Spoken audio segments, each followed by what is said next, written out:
I haven't made a video for a long time, and I'm rebuilding a motor for a friend of mine who wasn't a very good engine builder. Here's the rear main thrust bearing that obviously had dirt in it. This bearing still has dirt in it. This bearing had dirt in it, and this had dirt in it and oil starvation.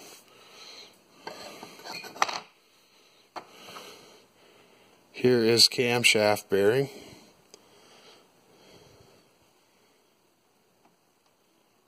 If you can see by the oil hole, there was severe oil starvation. They assembled the engine with dirt and garbage inside of it. They never cleaned their oil passages, and the oil pump drive shaft was in the bottom of the oil pan. This is a claimed 2.5 minutes of run time.